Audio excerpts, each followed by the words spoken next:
To एक इंसान का धजिया उड़ाना उसकी पर्सनालिटी की नेशनल टेलीविजन पे इज़ नॉट कूल।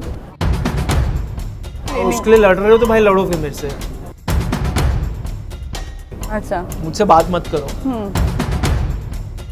मुझे प्लीज तंग मत करो, मुझे कुछ बोलो मत, मुझे मेरे हालत पे छोड़ो। तो जैसा कि आप सभी जानते हैं, देर रात शॉकिंग एलिमिनेशन देखने को मिला है बिग बॉस ओटीटी सीजन 3 के घर में, वो भी किसी और का नहीं बल्कि विशाल पांडे का।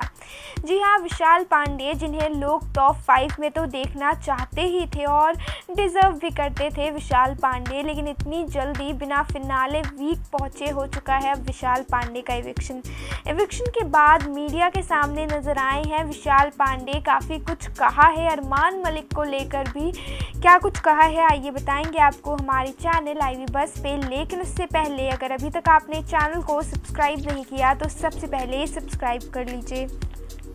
तो सबसे पहले विशाल पांडे से पूछा गया आपका अपने शॉकिंग एलिमिनेशन पे क्या कुछ कहना है, जैसा कि लोगों को उम्मीद ही नहीं थी कि इतनी जल्दी आप घर से बेघर हो जाएंगे।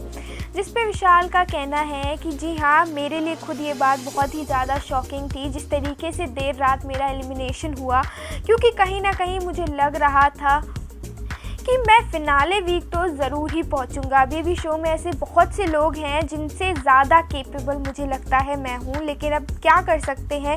इस बार का नॉमिनेशन भी कुछ इस तरीके से हुआ ही था, हर बार बाजी उस ग्रुप में चली जा रही थी।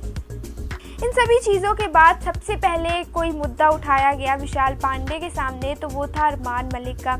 जैसा कि अरमान जी ने आप पे काफ़ी सारे इल्ज़ाम लगाए हैं। अरमान जी का कहना है कि आप तो उस शो में रहना डिज़र्व ही नहीं करते। वहीं बाहर फैंस का क्लेम है कि अरमान मलिक उस शो में अभी तक क्यों है, जिस पे विशाल कहते हैं जी हाँ, जब से मैं बाहर आया हूँ काफ़ी सारी चीज़ें मैंने भी देखी, नोटिस की। जिस तरीके के चार्जेस लग चुके हैं अरमान मलिक पे, अगर वो चार्जेस सही हैं तो मुझे खुद सोच के अब बहुत ही ज़्यादा घिन आती है कि उस इंसान के साथ हम एक छत के नीचे थे और उसे शो में इतनी ज़्यादा बढ़त दी जा रही है।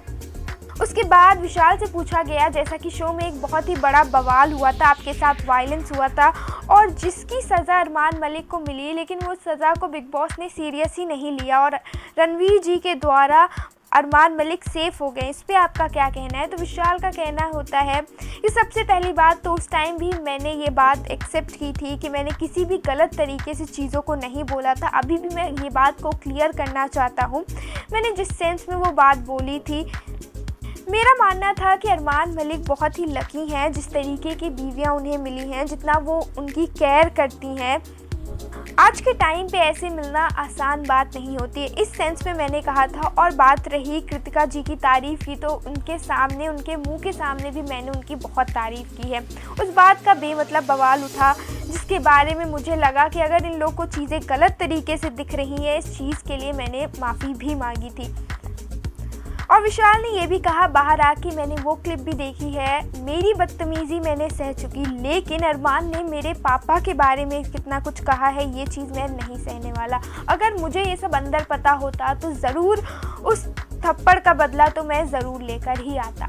जिसके बाद इन सभी चीज़ों के बाद विशाल से पूछा कि आपको क्या लगता है शो का विनर कौन बनेगा। तो इस पर विशाल कहते हैं, इस पर कोई डाउट, ऑफ कोर्स मेरा बडी, मेरा यार यानी कि लव कटारिया ही बनेगा शो का विनर। वहीं टॉप 2 जब पूछा गया तो विशाल ने क्लियरली बोला टॉप 2 लव कटारिया और सना मकबूल ही डिज़र्व करते हैं। लेकिन अब जैसा कि आपने देखा है बिग बॉस जिस तरीके से बायस हो रहे हैं, शो में कुछ भी हो सकता है, लेकिन मेरा पूरा सपोर्ट मेरे दोस्तों के तरफ है। जी हाँ, काफ़ी कुछ विशाल ने खुलासे किए हैं। आपका इस इंटरव्यू पे क्या कहना है हमें कमेंट्स में ज़रूर बताइए और ऐसी ही लेटेस्ट अपडेट के लिए बने रहिए हमारे साथ हमारे चैनल आईवी बस पे। मिलते हैं आपसे नेक्स्ट वीडियो में।